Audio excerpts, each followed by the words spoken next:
Every cathedral in Europe has one. Every church tower across America once held one. Massive bronze bells weighing thousands of pounds suspended in chambers built with acoustical precision we still can't fully explain. We're told they rang to mark time, to call people to worship, to announce the hour. Simple ceremonial objects, functional but nothing more. Except the official story doesn't explain why they were systematically removed and destroyed in the 19th and 20th centuries. It doesn't explain why cathedral architects designed entire structures around their resonance. And it certainly doesn't explain why these buildings, stripped of their bells, stopped functioning the way they were originally intended. The bells weren't decoration. They were the power source. When you walk into a Gothic cathedral today, you're standing inside a machine. Not a machine in the modern sense, but a precisely engineered acoustic instrument designed to harness, amplify, and distribute vibrational energy throughout its structure. The vaulted ceilings aren't just beautiful, they're parabolic reflectors. The rose windows aren't merely artistic, they're geometric resonators. The stone columns, the arched doorways, the placement of every architectural element follows principles that have nothing to do with aesthetics and everything to do with sound propagation. And at the centre of it all, suspended in the tower, hung bells tuned to specific frequencies. This isn't speculation. Ancient builders documented their acoustic intentions. In 1432, texts from Metz describe the exact placement of resonance vessels in church walls, ceramic pots embedded in masonry at calculated intervals. Swiss records from the same period detail identical techniques. These weren't random decorative choices. They were engineered components with resonance frequencies between 100 and 500 Hertz, specifically targeting the lower registers of the human voice and the deepest tones of bells and organs. Why would medieval builders obsess over such precise acoustic engineering? What were they trying to accomplish that required this level of technical sophistication? The answer becomes visible when you study cymatics. In 1967, Swiss scientist Hans Jennert demonstrated something remarkable. When sound frequencies pass through water, sand, or other impressionable materials, they don't just create vibrations, they create geometric patterns. Specific frequencies produce specific shapes, perfect circles, intricate mandalas, radial symmetries that look almost biological in their complexity. Change the frequency slightly and the pattern transforms into something entirely different. Now look at the rose windows in any major cathedral. Look at the radial patterns in the stained glass. Look at the geometric precision of the floor layouts, the ceiling decorations, the architectural proportions. They're not artistic interpretations. They're exact replications of cymatic patterns, frozen in stone and glass. The buildings themselves are three-dimensional representations of the frequencies they were designed to generate. These structures were built to resonate. When a bell rings in a cathedral tower, it doesn't just make noise. The sound waves travel down through the stone structure, reflecting off curved surfaces, amplifying in vaulted chambers, resonating in embedded vessels throughout the walls. The entire building becomes a tuning fork. Stand inside during a bell ceremony and you don't just hear the sound. You feel it in your chest, in your bones, in your teeth. The vibrations move through your body at frequencies that match your own biological rhythms. And something happens, something measurable. Modern research confirms what ancient builders apparently understood. Specific sound frequencies stimulate tissue regeneration. They accelerate wound healing. They reduce stress hormones and balance brainwave states. Medical ultrasound uses focused frequencies to break up kidney stones without surgery. Certain tones measurably lower blood pressure and induce states of deep relaxation.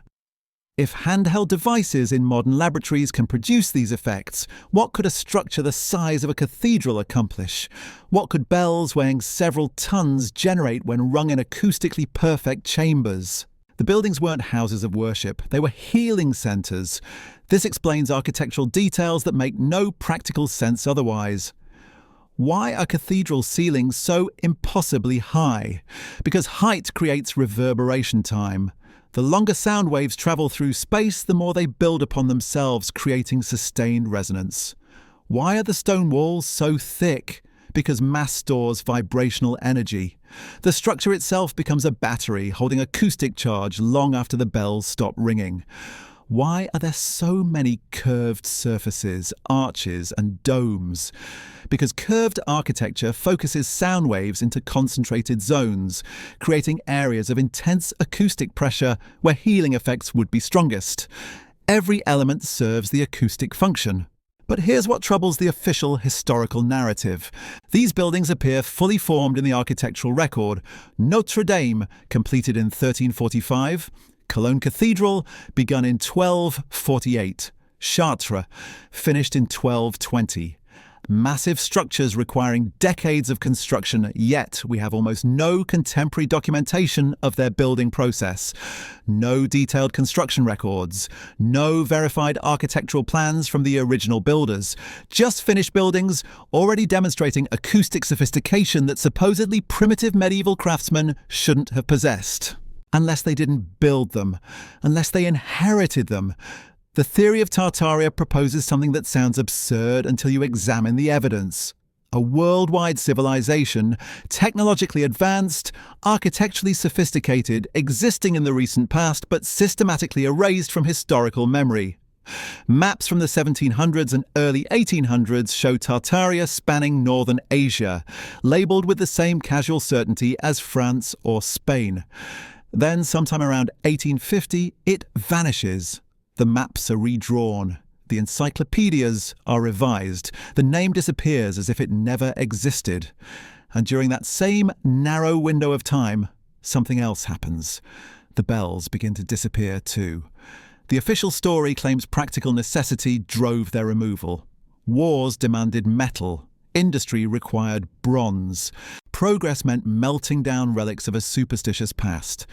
But examine the timeline more closely, and the explanation fractures. World War I saw limited bell confiscation, scattered reports, localized seizures, nothing systematic. Then came the 1920s and 1930s. Suddenly, across multiple continents, governments began coordinated campaigns to remove bells from towers, not just in war zones, everywhere. Germany confiscated an estimated 150,000 bells between 1917 and 1945. France melted down thousands more. Britain, despite being geographically isolated from direct invasion, removed bells from churches across the countryside. Official records cite metal shortages for munitions production. Shell casings required copper and tin, the primary components of bronze bells. Reasonable explanation. Except the numbers don't support it. A typical church bell weighs between 500 and 2,000 pounds. The largest bells, like those in major cathedrals, could exceed 10 tons. Germany's 150,000 confiscated bells represented millions of pounds of bronze. Yet wartime production records show this metal contributed less than 2% of total munitions manufacturing. The acoustic sacrifice vastly exceeded any practical military benefit. Why remove instruments that provided negligible material gain but served profound community functions? Bells marked time before mechanical clocks became commonplace. They warned of fires, floods, and invasions. They unified communities through shared acoustic experience. Removing them created social disruption far beyond their material value, unless disruption was the actual goal. Consider what else happened during this period. Between 1870 and 1950, enormous numbers of historical records vanished. City archives burned. Library collections were destroyed. Genealogical documents disappeared. Official explanation: collateral damage from wars and conflicts. But fires occurred in cities never touched by combat. Records vanished from repositories in neutral countries. The pattern suggests something beyond random destruction. What if the bells were removed because they proved something inconvenient? Their acoustic properties, their architectural integration, their technological sophistication demonstrated knowledge that contradicted official historical narratives. Knowledge suggesting recent civilizations understood principles modern science barely acknowledges. The Schumann resonance measures Earth's electromagnetic frequency at approximately 7.83 Hz. This frequency matches the alpha brainwave state in humans, the relaxed but alert consciousness associated with meditation and healing.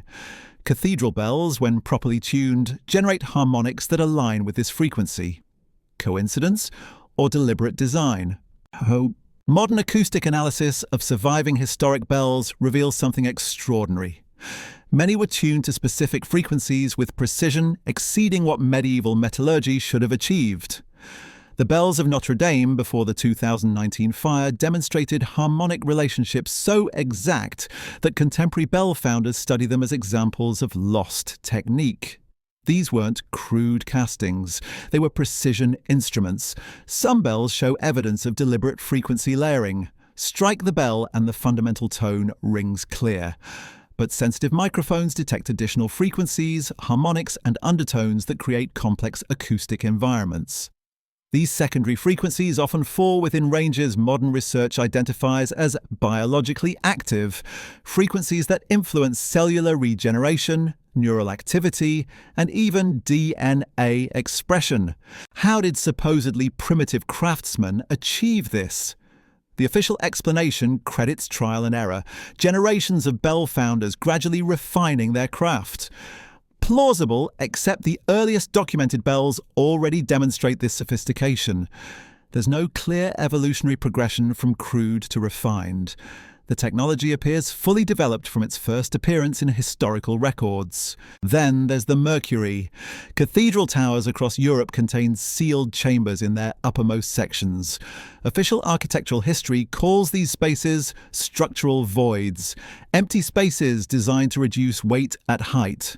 But examinations of towers during renovation work revealed something unexpected: traces of mercury. Not contamination from industrial pollution, deliberate placement. Mercury possesses unique properties. It's an excellent conductor of electricity and sound. It reflects electromagnetic energy. At certain temperatures and pressures, mercury can store acoustic vibrations, essentially functioning as a liquid battery for sound energy. Why would medieval builders place mercury in cathedral towers unless they understood these properties? The standard historical narrative offers no explanation because acknowledging the mercury chambers requires acknowledging their purpose. These weren't decorative spaces. They were functional components of an acoustic technology we've forgotten how to use. Photographs from the late 1800s show something else curious. Many bell towers featured copper domes or spires that no longer exist. Official records claim these were removed due to weathering or structural concerns. But copper is exceptionally durable. Medieval copper roofs survive centuries of exposure. Why did so many copper cathedral elements specifically disappear during the same period the bells were removed? Copper conducts electricity. Combined with the resonant properties of bells and the reflective qualities of mercury, you create something resembling a wireless energy system. Not in the modern sense of radio waves, but acoustic and electromagnetic energy distributed through resonance. Sound waves generating electrical potential through piezoelectric effects in crystalline stone structures. Energy collected, stored and distributed, without wires, without combustion, without the infrastructure industrial civilization requires. This is where the theory of Tartaria becomes difficult to dismiss entirely. Because if such technology existed, if recent civilizations possessed knowledge we've lost, then systematic removal makes sense. Not for the metal, for the silence. To sever humanity's connection to frequencies that once healed, unified, and perhaps even powered aspects of daily life we can no longer imagine. The bells didn't just ring, they spoke a language we've forgotten how to hear. What did that language communicate? What information travelled through those frequencies that we've now lost access to? Consider the timing. Bell removal accelerated dramatically between 1914 and 1945. 2 world wars provided convenient cover. Melt them for weapons, for the war effort, for survival. Patriotic duty transformed into systematic erasure. But examine the pattern more carefully. The bells removed first weren't the largest or heaviest. They were the oldest. The ones cast with techniques no modern foundry could replicate. The ones tuned to frequencies that don't appear in any contemporary musical scale. Approximately 150,000 bells vanished from European towers during this period. Official records claim Nazi Germany seized them for munitions. Yet metallurgical analysis shows bell bronze makes poor ammunition. Too brittle, wrong alloy composition requires extensive reprocessing that costs more than mining fresh copper and tin. From a purely practical standpoint, melting historic bells for weapons makes no economic sense unless the goal wasn't metal acquisition, unless the goal was silencing something specific. Documents from the period reveal another detail. Bells weren't simply collected and melted randomly, they were catalogued first, measured, recorded, their acoustic properties documented before destruction. Why catalogue something you're just going to melt down? Why create detailed records of frequencies and harmonics if you only need the raw material? Someone wanted that information preserved even as the physical objects were destroyed. Someone understood these bells contain knowledge worth recording before it vanished forever. The few bells that survive tell us something crucial. They're the wrong ones. Small bells, newer castings, instruments without the acoustic sophistication of their predecessors. It's as if a filter was applied. Remove anything demonstrating advanced acoustic engineering. Preserve only what fits the acceptable narrative of gradual technological progress. Leave behind evidence that supports the official story while erasing evidence that challenges it. Meanwhile, cathedral restorations during the same period show another suspicious pattern. Mercury chambers were sealed. Copper elements were replaced with cheaper materials. Architectural features that served no obvious decorative purpose were simplified or removed entirely, all justified as modernization, as practical updates to aging structures. But the cumulative effect was dismantling an integrated system. Piece by piece, the acoustic technology was stripped away, leaving only the shell. What remains today are buildings we no longer understand. We see cathedrals as artistic achievements, as expressions of faith and human ambition. We admire the architecture without recognizing it might be functional, like discovering a computer and praising it as sculpture without realizing it once performed calculations. The form remains, but the function has been forgotten, deliberately or otherwise. Modern acoustic analysis keeps revealing anomalies. Chartres Cathedral exhibits frequency responses that don't match any known architectural acoustic principles. Certain chambers amplify specific frequencies while dampening others, creating acoustic filters that seem intentionally designed. Stand in particular locations and speak at particular pitches, and your voice carries with unnatural clarity to distant points in the building. Move slightly and the effect vanishes. This isn't accidental, this is engineering. Stained glass windows positioned at precise angles and heights, not just for light, but for something else. When sunlight passes through coloured glass at specific times of day, it creates not just visual beauty, but thermal differentials. Temperature variations that could drive air circulation, creating acoustic channels, natural amplification systems powered by nothing but sunlight and geometry. Did the builders understand this? Or did they inherit designs from predecessors who understood it, copying patterns whose purpose they no longer grasped? That inheritance question matters, because if these technologies came from somewhere else, from some earlier civilization we've labelled Tartaria, for lack of a better term, then everything changes. The narrative of steady progress collapses. We're not standing at the pinnacle of human achievement. We're standing in the ruins of something more sophisticated, trying to remember what our ancestors knew.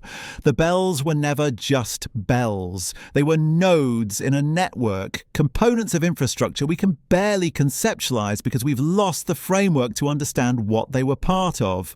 When they rang, they didn't just mark time. They maintained something, synchronized something, connected something across distances in ways that didn't require wires or electricity as we define it. And when they were removed, that network failed. Not dramatically, not catastrophically. Gradually, like disconnecting pieces of a system until it stops functioning entirely, until people forget it ever functioned at all, until the memory becomes myth, the myth becomes legend, and the legend fades into nothing but strange architectural features no one can quite explain. Walk into any cathedral today, look up at the towers, imagine them filled with sound, with frequency, with purpose beyond calling people to prayer. Imagine a world where buildings weren't passive structures, but active participants in maintaining health, in distributing energy, in connecting communities through resonance rather than through wires.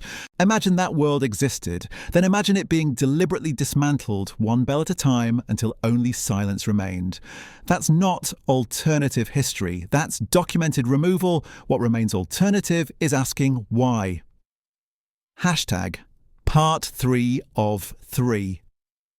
Look at what's happening right now. Sound healing clinics charge hundreds of dollars for sessions using tuning forks and singing bowls.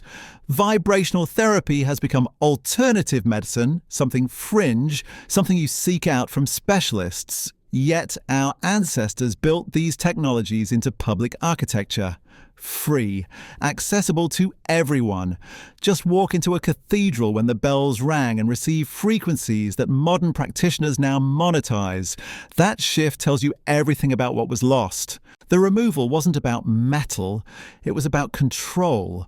Because if buildings could provide healing through acoustic resonance, if communities could gather in spaces that naturally balance their biological rhythms, if energy could be harnessed and distributed through sound and geometry rather than purchased from centralized power systems, then entire economic structures collapse.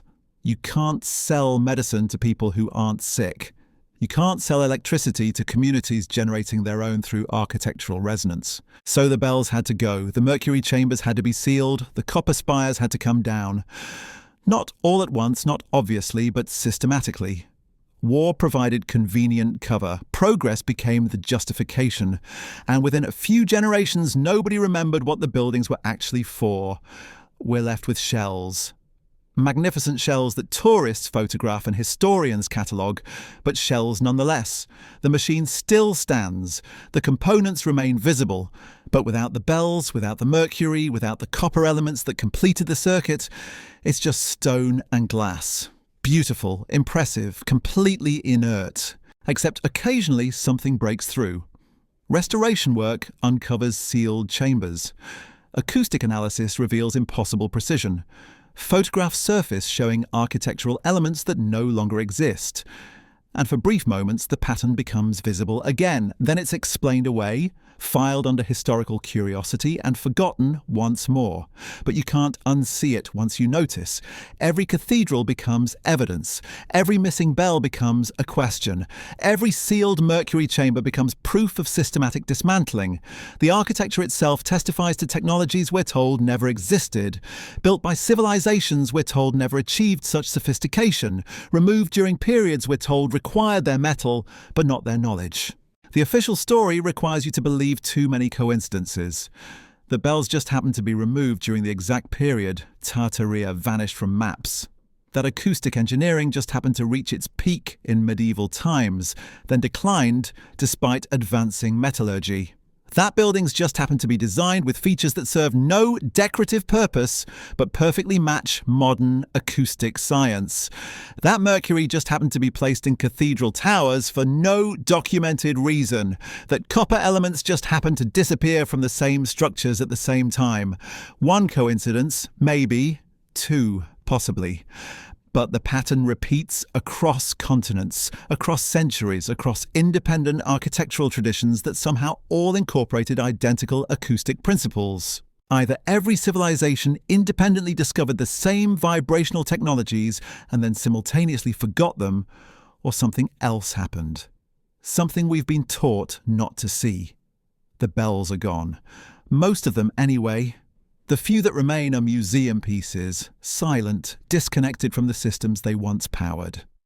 The cathedrals stand empty of their original purpose, repurposed into tourist destinations and ceremonial spaces. The knowledge has been buried under official histories that explain away every anomaly, dismiss every inconsistency, and insist that what we see now is all there ever was. But the stones remember, the architecture remembers, And somewhere in archives and private collections, photographs and documents remember too. Evidence of a world that functioned differently. Evidence of technologies that didn't require what modern civilization requires. Evidence that asking these questions isn't conspiracy, it's archaeology. The real question isn't whether this technology existed. The evidence says it did. The real question is, what else are we walking past every day? What other inherited structures are we using without understanding? What other knowledge was systematically removed and replaced with simpler, more controllable alternatives? The bells were just the beginning. What else did they take? What else did we forget? And what would happen if we remembered?